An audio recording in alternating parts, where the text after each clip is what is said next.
Hey, hey, hey! Welcome to the HVAC Diaries!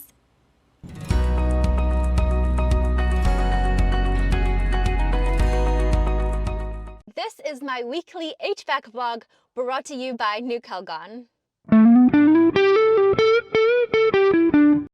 How are you guys? How are you this week? Did you have a good week doing whatever it is that you do out there in the world? I did. I had a really good week. Actually, our week was really refrigeration heavy. We only had one little HVAC job to do, which was actually kind of a continuation from last week. But yeah, lots of refrigeration work. But before we continue, I want to tell you that I upgraded my microphone situation to something more professional. Look what I got. Yes! So if you watched last week's vlog, this portion of the vlog when I'm sitting in my truck speaking was so bad. It sounded terrible. So I upgraded my mics and I got some of these Rode mics. So this is what they look like. I've got one just hidden right in there. So we'll see how this goes. But I think this is going to take my vlogging to the next level, as they say. Now you can probably hear everything that I'm doing. So it seems that I need to do a little bit of tweaking or more research on my little microphones because there's a lot of crackling and I'm so sorry. I will get better at it, I promise. So our one HVAC job was just a combustion blower motor on a Lennox rooftop unit that I replaced. And we also finished that job up with the electric heating strips inside that warehouse. The electrician was there this week. And so we went back there to just finish off our portion and to make sure that everything works and to make sure the thermostats work. Woo, 31 amps. We worked on a wine cooler at a liquor store that basically takes up the back wall of their store. We looked at a little reach-in cooler at a meat supplier that was leaking water. We looked at a little stand-up, like upright freezer, like a reach-in freezer, that was making a loud noise and not getting cold enough. Let's have a look first. We took a look at some evaporator fans that were tripping the breaker at a Tim Hortons. We looked at a little reach-in cooler at a hostel in downtown Vancouver that was just not working. We went back to deal with that sump pump, that water pump at the meat supplier. Yes. And we actually did have one more HVAC related job, but it was a water leak on a water source heat pump unit. Are you ready for some HVAC adventures? Let's go. All right, I'm back here. This time I got a different bag of tricks and my rope. If you were here for last week's vlog, you already saw this long walk that I took you on. This time I have my brother with me, so we have some chats, but it doesn't make the walk any shorter. You just hope and pray that you haven't left anything in the truck for the job. Trev's not slacking off, even though he's yawning. He's not supposed to do any heavy lifting, so he wasn't actually even supposed to be on this job with me.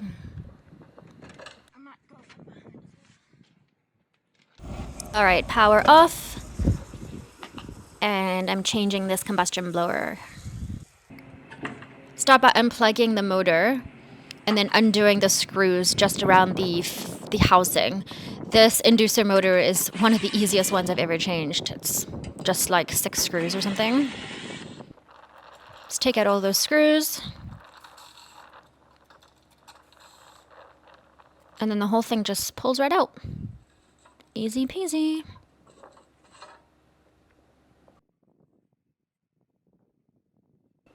I think at this point I was like, was it really that easy? Compare the old ones and the new ones. The new one's so shiny and beautiful. Now there's a great big gaping hole where the motor was. These little blower assemblies usually come with a new gasket.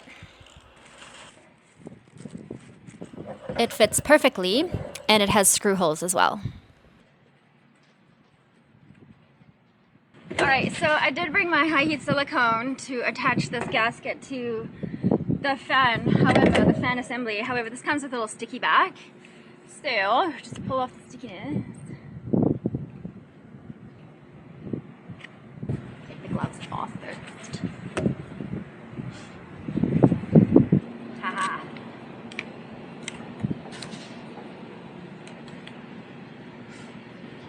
And then you line up all your screw holes.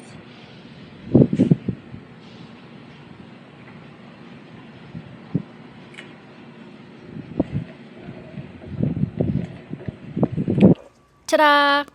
I was gonna scrape off the rest of this like residual gasket. I got Trevor's fancy new Calgon knife here.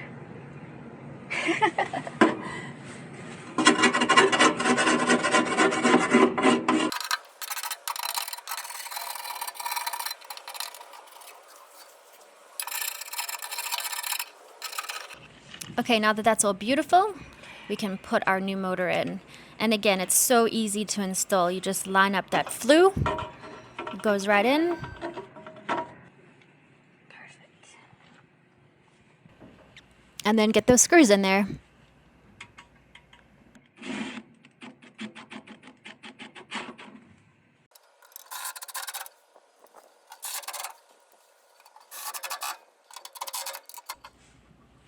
And done.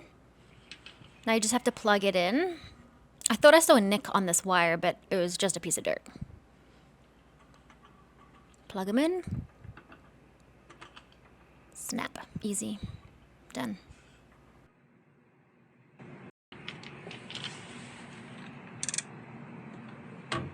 Start her up.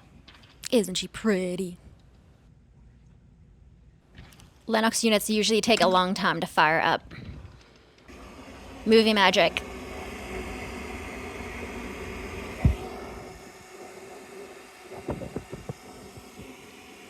Sounds so much better compared to the old one. Listen to this.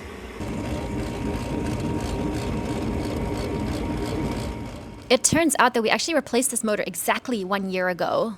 Now we do a little dance. You want to join in the dance? You don't want to join in the dance?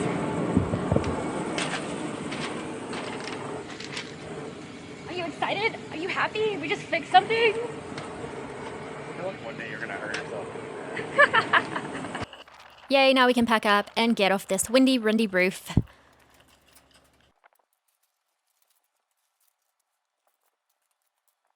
I must have been in a pretty good mood that day. Now it's time for the long walk back, but this time I'll spare you. We went back to our supplier to see about a warranty on that motor because, like I said, we literally replaced it a year ago, exactly to the day.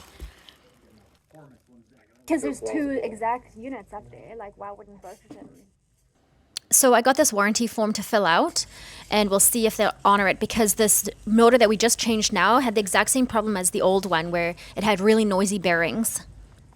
Okay, next job. Last week when I was here, I left my safety glasses in this box. The box is here, but the glasses are not. Okay, so today we're back to this heater. All right, so this is what the electrician did, and it seemed like he's maybe bypassed this disconnect. This disconnect goes to nothing. We're just quite confused as to what he's done here, and now we just have to figure it out.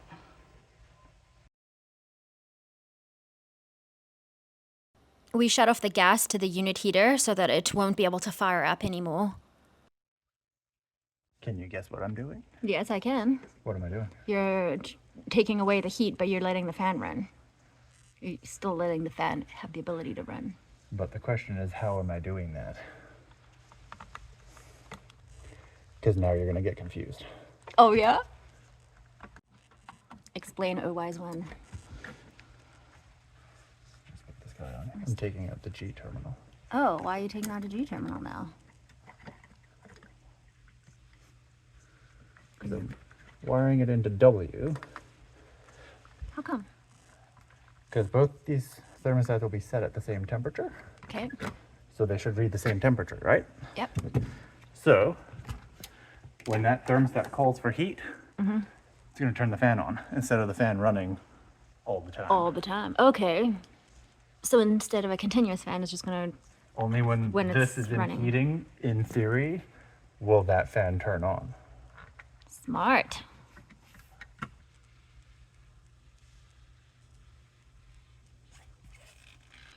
Okay, now we're ready to fire this bad boy up. See what she does. With a blower only, we're at 3.4 amps. And with those heating strips running, woo, 31 amps. It's gonna cover this blower compartment.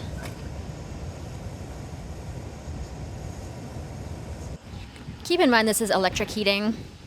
So the air coming out of here is warm, but not hot. It's not supposed to heat up the warehouse. It's basically just supposed to keep it from freezing.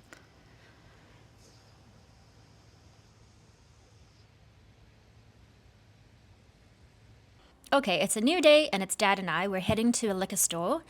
It's got this terrible underground parking lot that's always so busy. There's so many lorries and garbage trucks, and it's just so busy here all the time. And of course, there's no parking signs everywhere. But we don't have much of a choice. As contractors, just have to kind of park here and hope for the best. It's not ideal. So we're here for this wine cooler that keeps frosting up, like freezing over and not holding temperature. The condensing units are in their storage room in the back, just tucked above the units themselves. We've got to do a little bit of work just to even access these things. We've got to move some stuff around. And then, of course, the smallest person has to go up there. I'm just kidding. I would never make my 68-year-old dad climb up this thing. That's ridiculous. And just a quick side note, my hair fell out of my bun, so I'm dealing with it. Ugh. Before we do anything, we're going to start with the leak test. Before we open anything up at all, we check for a leak. My dad's just turned the unit off so I can check it, but I also need to wait for this leak detector to acclimatize. It takes like 60 seconds to read the air around it to get like a normal average reading. And then when it clicks like that, it's ready to go. So I'm just going to go over every little bit of this unit to see if there's any signs of a leak.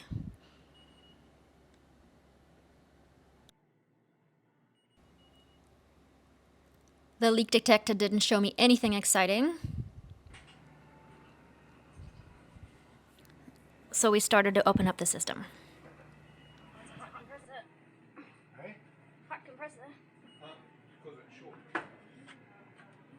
Many things are pointing to the same thing.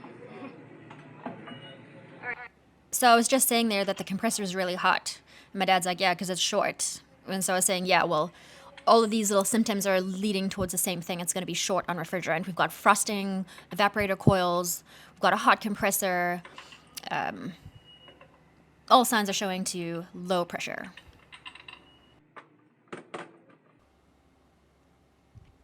Man, I always seem to have a hard time with these valve stems. I just have to crack it, and I always go the wrong way. My dad's usually standing behind me going, wrong way, wrong way.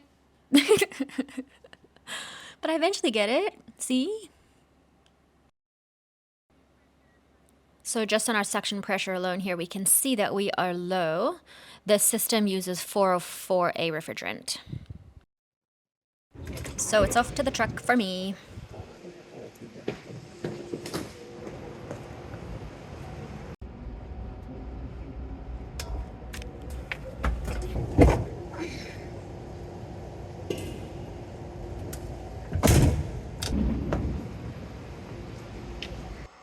Okay, I climbed my way back up here, and we're just going to start topping this guy up with some 404 refrigerant. Just open them up, and then I'll feel my suction and my liquid lines. I'm looking for warm, or actually hot, on liquid line, which is the skinny pipe, and cold on the suction pipe, which is the fat pipe, the big pipe. So I'll put a little bit of refrigerant in, close the valve, let it run for a little while, kind of stabilize, check things, and add more if I need to. Just filling my pipes again. The liquid line was warm, like lukewarm. My suction was like cool, wasn't cold. So our pressures are looking much better here. We're just kind of monitoring things, watching it how it operates. We actually pumped this system down like we did on the catering truck last week to check how efficient the compressor is. And it actually didn't even go into a vacuum. So this compressor is lazy, or there's a valve inside there that's not quite stealing anymore.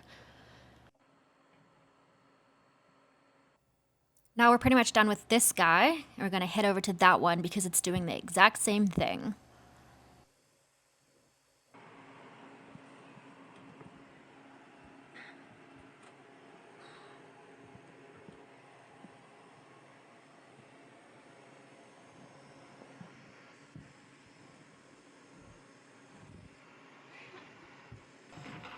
Okay, so we're pretty much going to do the exact same thing on this guy too. I'm going to have the same problem. I'm going to have low refrigerant. I'm just going to top her up. So my dad gave me some pretty good advice. He said to take the covers off the valve stems before anything else so you can confirm that the stem is back-seated in case there's no Schrader in the access valve. Another one, another hiss. What I was saying there was when I loosened that valve cover, it hissed, which is an indication of some refrigerant inside there. There shouldn't be any refrigerant in there because the valve should not leak. So that leads me to believe that that is the source of our problem, and I'll explain that to you in a little bit here. So we're going to get our gauges on. Crack. We'll get the high side on as well. And crack. And just to get an idea, I'm going to do my little touchy-feely test. Now, here's where I think the source of the leak is. On each of the valve stems is a little nut. See that nut? There's one on the high side, one on the low side, and we've got two systems here. So I've got 4 nuts in total. And each of them was not loose, but not tight. I was able to give them a really good turn. That nut is supposed to be tight. I shouldn't be able to turn it that much.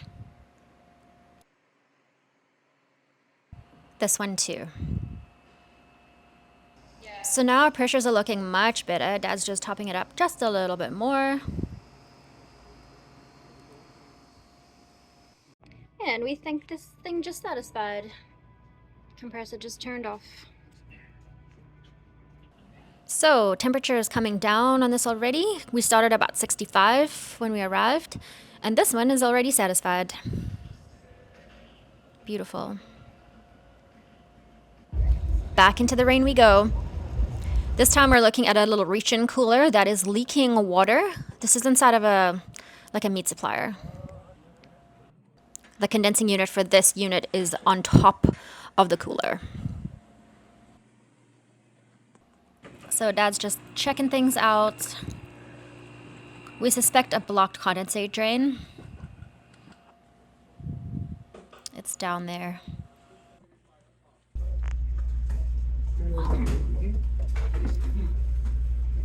There's a drain right down there. You can't see it because it's covered by that other pipe. Comes out on that side. Yes.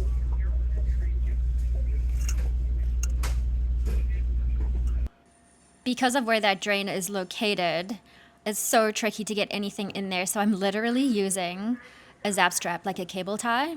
It's skinny enough and it's bendy enough that I can get it in there.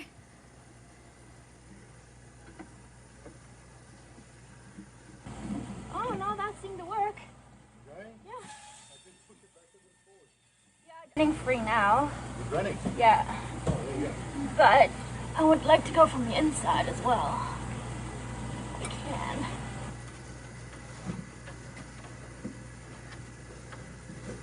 Yes. And that's all that was. It's just a blocked condensate pipe causing a leak.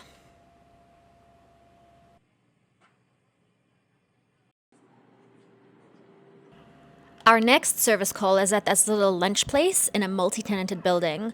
They sell sandwiches and soups and stuff like that here. And they've got a reach-in freezer that they said was making a really loud noise and wasn't getting cold enough. We feel like a So we're just taking a look inside here. And we do see ice and frost on that evaporator.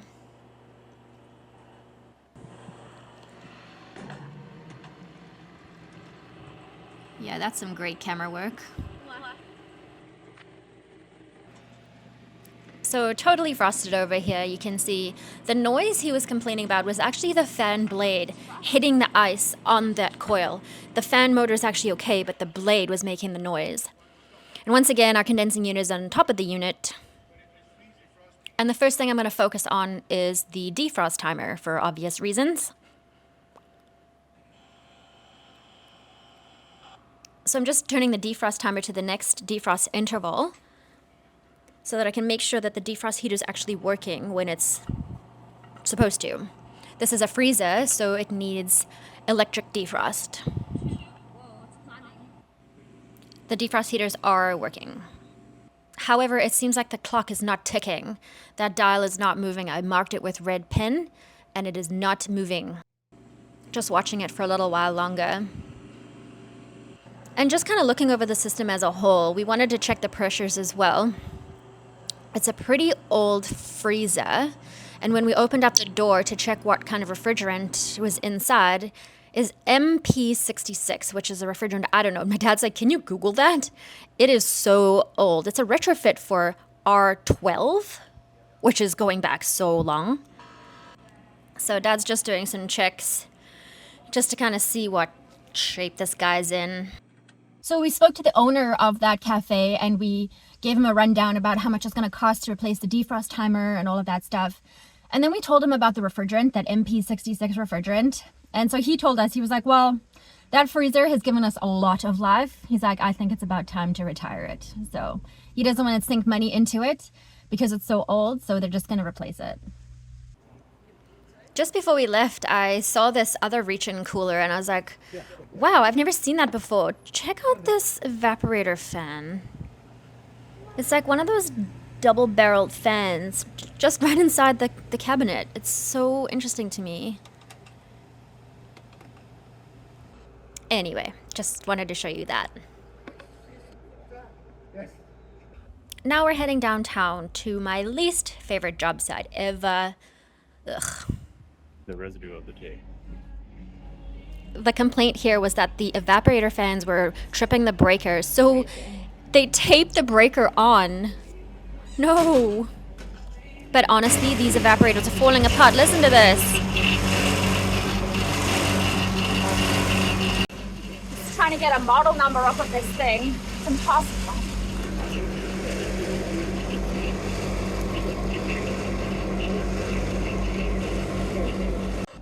This place is literally falling apart. It's crazy. And there's this storage room above the walk-in cooler and freezer that is just so jam-packed with garbage. And the defrost timer is at the very back of that little room. And it is impossible to get through there. So the tricky part about replacing those evaporators is, well, first of all, sometimes those franchises like McDonald's and Burger Kings and Starbucks and those kinds of places, they have sort of an equipment program in place. So all of the locations use the same type of equipment.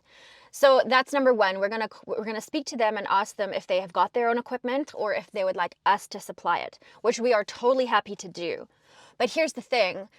The condensing unit on the underground parking lot, well, the system for this walk-in cooler is an R22 system. It's still using R22 refrigerant, which was started to phase out at the beginning of 2023. I meant 2020. So if we replace the indoor units to be compatible with R22, if they've got any cooling issues down the road, it's going to cost them a fortune. That's to say, hopefully we can still get R22 at that time. You can still get it right now, but it is so expensive. It's not even worth it. So the question is, do they replace the indoor unit and the outdoor unit together and go to the next refrigerant? Or do we replace the indoor units now to go with R22 and then have them sort of retrofit a condensing unit later on down the road? It's really hard to make that decision. Also, because this equipment is probably going to be there for the next, hopefully, 10, 15, 20 years. So it's tough. we stayed in downtown Vancouver for our next job, we headed to a hostel where they have this little reach-in cooler in their like common kitchen area. It's like a shared kitchen. People just leave their little bags of food and stuff. It wasn't starting at all, and we found some fried electrics on the compressor. Actually, it was really stinky, like fried stinky wires. So we replaced all of those starting components with this 3-in-1 like hard start kit from Supco. I love these little kits. They're really easy to install. So yeah, Trevor's just using some Wagos to make some connections. I was really just there to watch this job. Dad and Trev did the whole thing.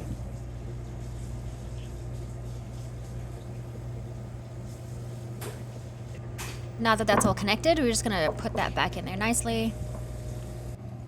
And these are the 3 pots that 3-in-1 hot start replaces. The capacitor was probably okay, but this relay was the problem child.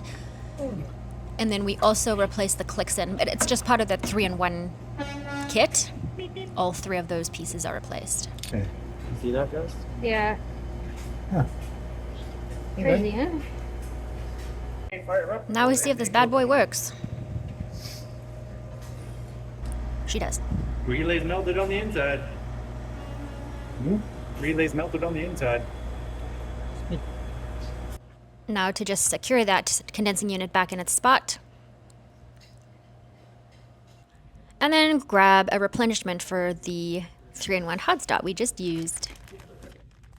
And while we were there, we did a little bit of investigation on those evaporator coils for Tim Hortons. Okay. Okay, if you have been following me for a while, you are familiar with this sump pump situation we've been dealing with. The pump works, but this bucket that they have is stupid. Ugh, I forgot about their mice problems. They're trying really, really hard to get rid of their rodents. Anyway, so this bucket has got a sump pump inside of it, and they've got it balancing on this little piece of wood. It's not big enough. And so the bucket keeps falling or like tipping on its side. So, yeah, this thing is too tall. I was trying something. Anyway, so the bucket's always on its side, so the float never gets activated, which is just the dumbest thing. So we found this massive tub. Just putting all of the connections back in there together. Perfect.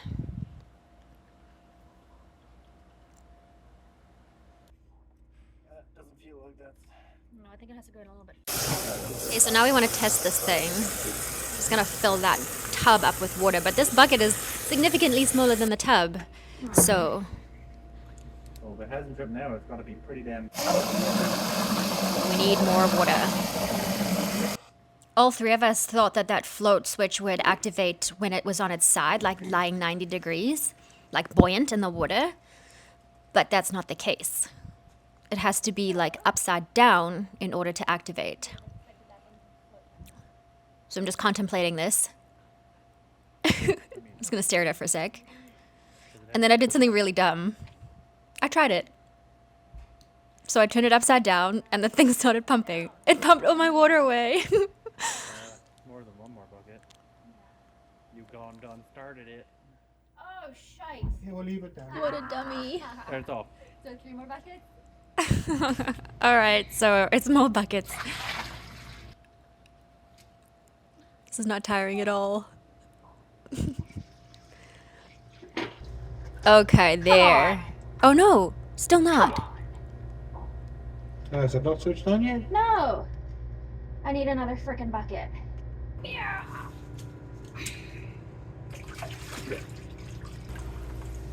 Alright, here we go. Now it's emptying.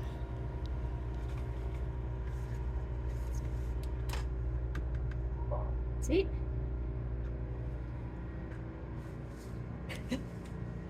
Now we can say sayonara to this stupid bucket. Stupid bucket. Alright, now we're going through a tunnel and over a bridge towards the North Shore where we were called to a water leak. This is a water source heat pump unit inside of a Service Canada office. The filter was fairly dirty, but not enough to cause freezing or our water leak. It's definitely not the source of our water leak. So we're just doing a bit of investigation, taking a look at things. There's not much we can see. Went on the other side, and you can get into this compartment and everything is soaked. There's like insulation padding on the inside of this thing, and it's just so wet. Ugh, you can see that.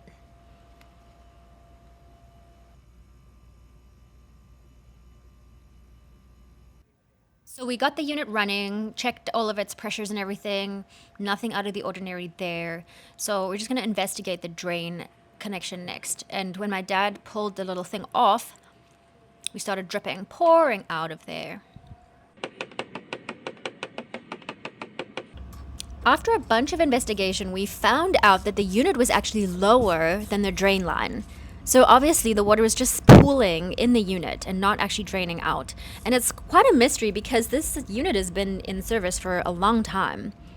So unless someone's been doing some work around here and changed some stuff around, it's really unlikely. We had a couple of inches to work with, not a lot of space at all because of that metal bar at the top there. But we were able to lift the unit up just a little bit so that the water can drain freely now.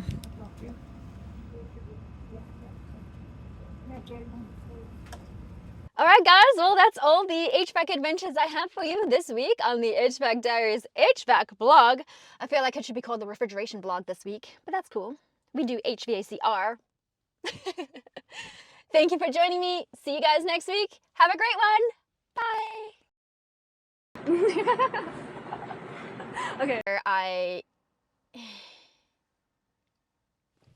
So this week's HVAC job, yeah. That, but that's one of the lame.